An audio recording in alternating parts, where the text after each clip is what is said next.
Welcome to the Empathy Avengers podcast, where we put empathy into action. Welcome back, everyone, to the Empathy Avengers podcast. Today, we are so happy to welcome Karin Tamerius. She writes The Smart Politics Way on Substack. She's a political psychiatrist and describes herself as saving democracy with conversations that change minds. Welcome, Karin. We're so happy you're with us. Thank you very much for having me. This is great. Well, the first way that we got to know you was through our mutual friend, Jen Senko. She's one of the biggest connectors in our community, bringing people together. She was actually on the second Empathy Avengers podcast. What was so interesting to me as I started to read your things is that the fact that you're a political psychiatrist. And in our first episode, our friend Alexa, who is also a psychiatrist, joined us. Can you tell me a little bit more about that field and what you do? First of all, there aren't that many of us. It's kind of something you don't go into by planning. Like me, you kind of stumble into it. And I actually started out in political science and political psychology, and only later became a psychiatrist. After Donald Trump was elected, I decided that actually there was a need for somebody with both sets of skills. And so I ended up merging them. So for me, what political psychiatry is really about is bringing psychotherapy skills into the political space and helping people understand how the brain works in part so they understand why people don't respond to them the way they expect them to when they're trying to be persuasive, and also helping people have conversations that change minds. One of the biggest things we do as psychotherapists is engage with people in a way that helps them lower their defenses so that they can think through things that otherwise would be very scary or challenging to think through. And that's really what I help people do as a political psychiatrist. I help people have a safe space where they can think through very scary topics where maybe they have some trauma, or maybe they've had some really bad conversations in the past, particularly with family. I can see that was an unmet need, and it's wonderful that you've filled that gap. Or I imagine you're pretty busy, right? Like, how do you find your clients or the So needs people have out there? I don't do clinical work anymore. What I do is primarily writing and teaching. Mhm. The people I work with are primarily activists, candidates, political organizations, people who are trying to make a difference but are finding it really difficult. And then often people reach out to me when their families are falling apart as a result of political strife, and they're trying to reach across that divide. And one of the tensions people are really trying to hold is, look, I have these very strong beliefs and I strongly disagree with my family member. How can I stay in connection with these people I love without compromising my values and what I hold true? So I work with them around that and help them understand actually it's a false dilemma. You don't have to make a choice between loving the people in your life you disagree with and being a strong advocate for the causes that you care about. I'm glad that you're preserving people's conscience and morality, guiding them to not have to sacrifice that in order to maintain a relationship with people that they love. So, when you were speaking just now, the words that came to my mind were agree to disagree. Is that sort of the bottom line of the advice? Or, No, okay. no, it's absolutely not. In my book, agree to disagree means not talking about politics usually at all. Right. not hearing each other, not making progress. It's kind of a stalemate position where, you have your beliefs, I have mine, and we're not going to make any progress here. And that's not what I teach. What I teach is, let's get into the nitty gritty of it. Let's really have a conversation so I understand where you're coming from, you understand where I'm coming from. We find those areas of agreement around which we can really bond and form a united front. One of the things I really like to see is for people who discover that place where they're no longer, it's me against you or my beliefs against your beliefs, but it's us against the problem. So you're working together to find solutions that work for both of you, which ultimately is what democracy is all about. So often we think of democracy in these zero-sum terms, like, oh, it's just the majority rules, and the majority is going to impose its will on the minority. That isn't what the founders had in mind when they were thinking of democracy. They were thinking of, we bring people together from a variety of walks of life and they talk it out. They hash it out and come up with solutions that really work for the vast majority of people. And I do think it's so important to keep those lines of communication open as long as it's safe for the person Yes. trying to help. I am someone who got out of a megachurch in Texas that became QAnon. In fact, just this past week, the pastor, Robert Morris, was in the news because he pled guilty and is now getting 6 months. 6 months for molesting a 12-year-old girl when he was married and a pastor. He molested her for 4 years and he will only serve 6 months. So, what I say that and I am upset about it and it triggers me because I was one of the few people I know to get out of his church. And it's massive. It's one of the largest churches in Texas. He was a Trump person, but I have noticed it's been tiny, like little starlight. I've had 1 and 2 women reach out to me since these allegations came out last year from the church saying, I'm looking for somewhere else. How are you doing? And for me, it's scary. I will admit it's scary to have those connections again, but keeping that line open at least allows them space, like you said, a safe space where they can be like, something has felt off, and they will never say you were right. I don't expect to hear that. Right. But I do think, as you said, as the point you just made, keeping the lines of communication open is so important. Yeah. You also raise a really important point, which is this issue of safety. This is something that comes up in our work over and over again because so many people are vulnerable, right, in these conversations. And there are people who are abusive. There are people who aren't acting from a place of good intentions or are doing things that are actively harmful to others. So how do we balance that in our conversations? And one of the things that we've come back to in Smart Politics over and over again is that it's important that the people having the conversations are peers. So we don't ask someone from a historically marginalized group to have a conversation with their oppressor.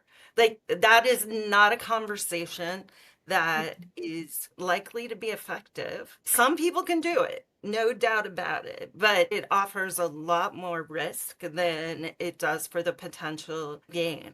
So what we're mostly asking for is people who are in a position of relative power to have these dialogues, which is challenging for a lot of people of actual privilege who have decided to opt out. The classic example of this that I give is I know a lot of men and women on the left who have really cut off men and women on the right, their families, who are, I hear you, who are, essentially equivalent power and who they could speak with. My question is always, if you're not willing to have that conversation with them, who's going to have it? Do you expect the Black woman to have the conversation with your white sister-in-law? Do you expect the trans woman to have the conversation with your mother? There's a certain responsibility that comes with doing this work. Yes, we need to protect ourselves, but also we need to be able to distinguish between protection that comes from wanting to avoid discomfort and anxiety versus like protection that comes from a genuine fear of being oppressed and harmed. And I think that's a conversation that isn't had often enough, particularly on the left. My anecdote from my own experience in my own family was during COVID, and I'm a scientist, and the vaccines came out, and it's so wonderful. And then to see people in my family like poo-pooing the vaccines and not amazingly excited the way I was that we were actually going to be able to go outside the house and live our lives again. So I invested time, multiple conversations with this particular person, and tried to rationalize and just understand where they were coming from and debunk their fake news and whatever they were pitching back at me. And I mean, it didn't work. So I guess I just feel like I invested all that time and it was without success. So in a way, I've now hardened myself and just don't even want to bother anymore. Like, screw them. They're idiots.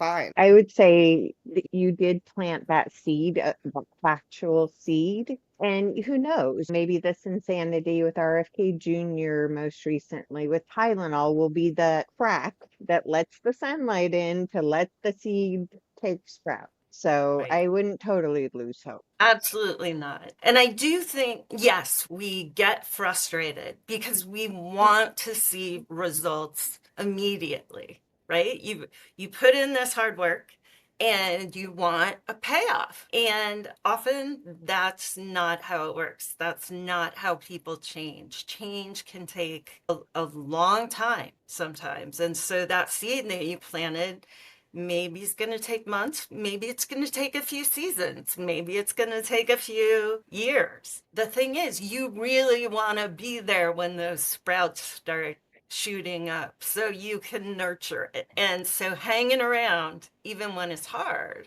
is what we really strive to do. There are a couple of things in Smart Politics we do to help people with this. One is we have a support and practice group. And the idea is, look, there are a lot of us who are going through this work, and it is really emotionally challenging, demanding. It's a lot of labor on our part. And it helps to be able to get comfort and support from other people who are going through this too. So that's one of the things we do. We get together and we're like, rah, rah, good for you. We're there with you. You're not alone. And then also we troubleshoot. We're like, okay, so what exactly did you say? What did they say back? Are there things that might be able to make this conversation go more smoothly next time? So it's not just a one and done kind of conversation. Mhm. The other thing I would offer is just we have like this really high standard for success, which tends to be they walk away agreeing with us. And there are so many other outcomes that are really positive that we lose sight of. And if we think in terms of lowering our standards a little bit, we can get a little bit more of a sense of accomplishment after a conversation that keeps us going. My friend David Campt, who is a dialogue expert, he likes to say that there are two things that really should be your measure of success when you have a conversation with someone you disagree with. One is, did you at some point express yourself authentically? Like, make some kind of statement that is consistent with your beliefs that maybe they wouldn't have heard otherwise. And then the second thing is, are they willing to speak with you again afterwards? Which I love, because so often we have a conversation with people and they're just like, Mhm. I'm not going to talk with you anymore. You made me feel horrible. You made me feel like a bad person. You shamed me. And so let's just keep the conversation going. When we're so far apart as we are in this country, just staying in dialogue with one another is huge. That's a Mhm. victory. Absolutely. Okay. No, no, I know it is. I know it is. It's frustrating. So it's very hard for Oh, me sometimes. it is. It's totally frustrating. I hear you. Karen put it perfectly in her article on the Smart Politics Way about how to tame a MAGA troll. There's 4 phases in there. She tells you how to do it step by step and even gives examples. The first of which was keeping things polite and introducing yourself, which none of us do online. Most of us don't do. It was really fascinating. I didn't join Twitter until 2020, and I joined because I was asking questions. I was in that church bubble and needed more for my brain. But the very first thing was I was polite to people, and they were like immediately taken aback, like thinking I wasn't real.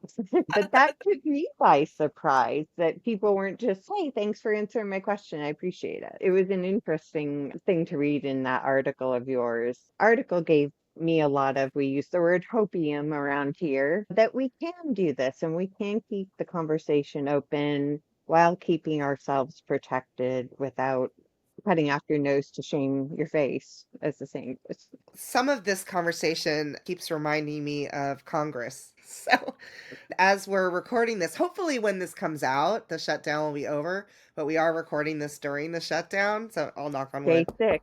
And it doesn't seem like they're really talking at all at this point. So Mm-mm. maybe somebody needs to like get Congress to engage with you, Karen, so that you can help whatever get them to start talking and at least come meet in the middle. You had said earlier that what this country was built on was meeting in the middle and Yeah. compromising, and that's just not happening at all. Right, right. Yeah, Congress is broken.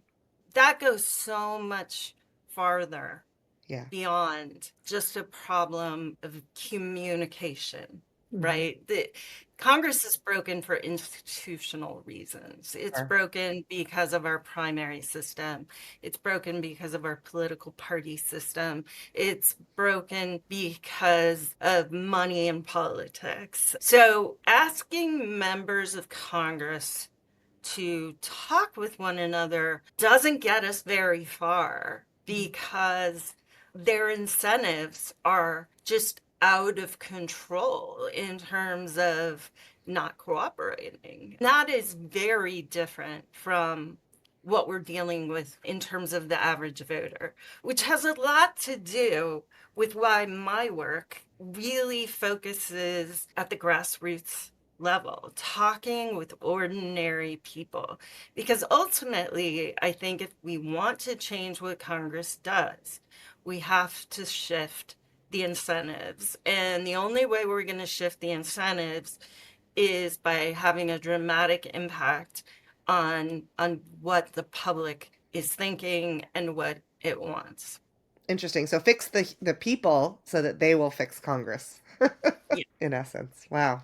That's great. That's really enlightening. This anecdote was from one of our other Empathy Avengers, and she said that she was bummed because she's losing a show, a podcast that she loves and looked forward to every week, and it's called Shrinking Trump on Really American, where two psychologists felt it their duty to alert Americans to Trump's mental issues prior to the election and kept going after to provide therapy, but they're now afraid of being sued, so they're stopping their show, apparently. Well, and there was that book that came out too that sort of Yeah. diagnosed him without being diagnosed. Yeah. I Yeah. think there's also the documentary Unfit. Right.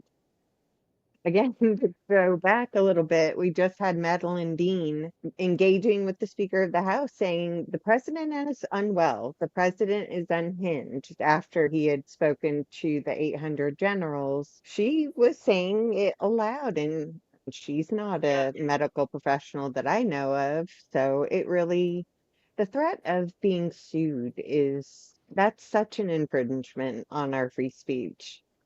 Yeah. It's chilling. If you think of what's the most American stuff, you would put maybe free speech in there, but also lawsuits, right? So it's like we do lawsuits, so that's how it's balanced out.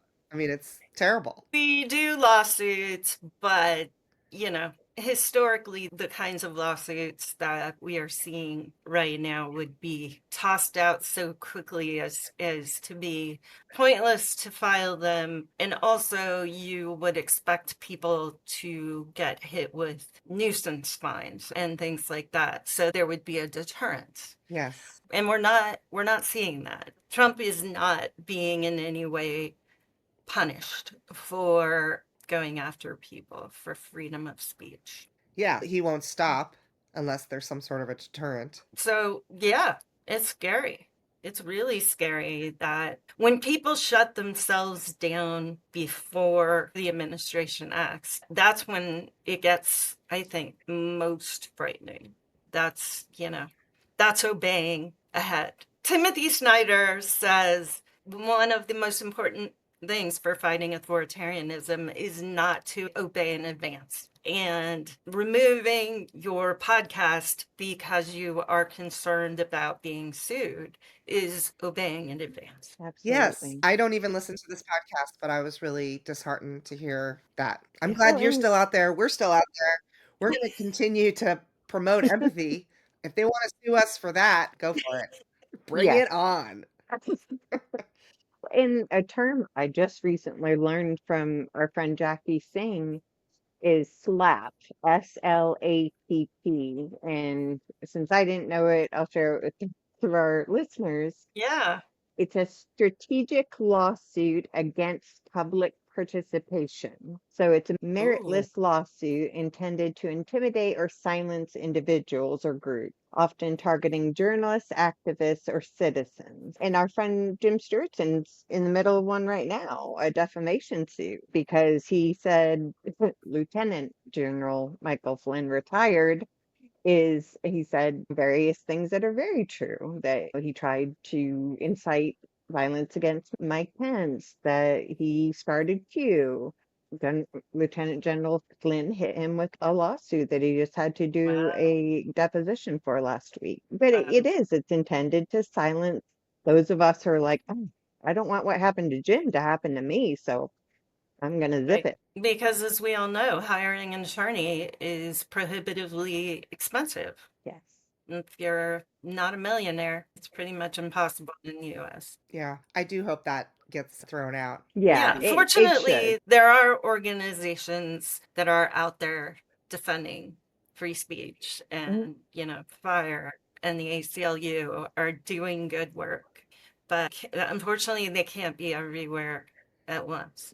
Yeah, it's Right. a bit overwhelming. As Karen said, in the United States, hiring an attorney is prohibitively expensive. So a nonprofit has been started to help defend free speech. Right now, it's going to help Jim Stewartson. But the aim of the group is for anyone who is attacked in this way with a slap lawsuit. So you can go to defendspeechnow.org to find ways that you can help Jim and others. I definitely think, yeah, not obeying in advance is kind of where I'm at. And I Mm-hmm. get upset or sad when I see people doing that. I think we need to stand out. I understand people have reasons. I have a friend whose kid is trans and they left the country. I know a few other people who are looking to leave the country. I'm here in this country. I was born here. I'm a white woman.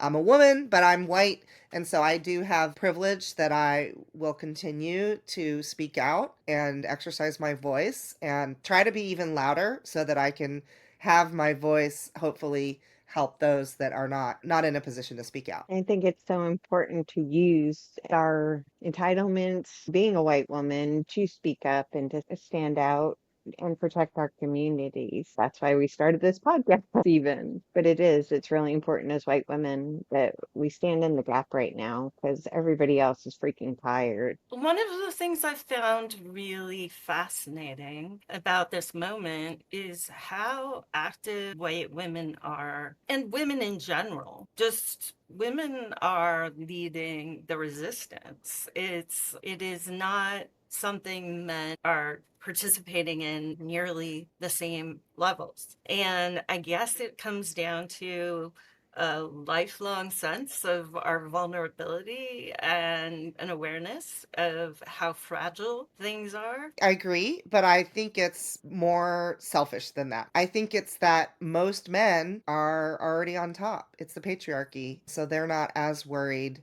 I think your average guy, even if they're on the right side or the left side, in my case, like my brother, my dad, they vote the right way, they vote the left way, they say the right things when push comes to shove, but are they out there on the front lines? Are they speaking up and doing podcasts and just exercising their voice? And are they telling other men who might not be all the way as left as them the right things to think and say and how to react to this current situation? I mean, honestly, I feel like it stems back to, women were attacked first. Roe v. Wade was overturned and I got out there. I quit my very lucrative corporate sales job and I got out there with my camera and I went to Oklahoma and Texas and I filmed the moment, both before and after the overturning of Roe v. Wade, to see what was happening there in the red states on the ground. And it's tragic. So I've seen it firsthand a long time ago. Not only me, of course, there's so many women, some men, but mostly women, as you point out. And so we have more to lose, in essence. We've already lost reproductive rights in many, many states, and they're coming after birth control. They're potentially coming after our right to vote with the stupid SAFE Act, which I don't know where that is in Congress. Maybe it's good they're shut down right now. But, they're not going to stop. So we have to stop them. And that's why I'm more empowered now than ever before. And I love building this community and being in solidarity with my friends and strangers and people that I'm just meeting for the first time, like you. We're really so lucky to be surrounded by so many brilliant folks. So really, thank you so much for joining us today, Karin. Oh, my pleasure. My pleasure. Absolutely. Yeah, this is Thank you for very having me. enlightening. You've given me some things to think about and to work on. I can do better at just having conversations with people that are in my immediate circle that maybe will push some limits and hopefully plant some seeds to perhaps change their minds. You don't have to convert people. Just, plant some little seeds, be a gardener, tend the garden. Change happens quite naturally under the right circumstances. Thank you for that. Thanks for having me. Thanks again, Karin, for joining us and for helping us safely keep the lines of communication open. Folks, if you want to dive in further, I highly recommend the first article I read, which was How to Tame a MAGA Troll. I got some great tidbits out of that. If you want to read more of her work, you can go to The Smart Politics Way on Substack. Thanks for joining us for the Empathy Avengers podcast, where kindness is your superpower and empathy saves the day. The Empathy Avengers, where we put empathy into action.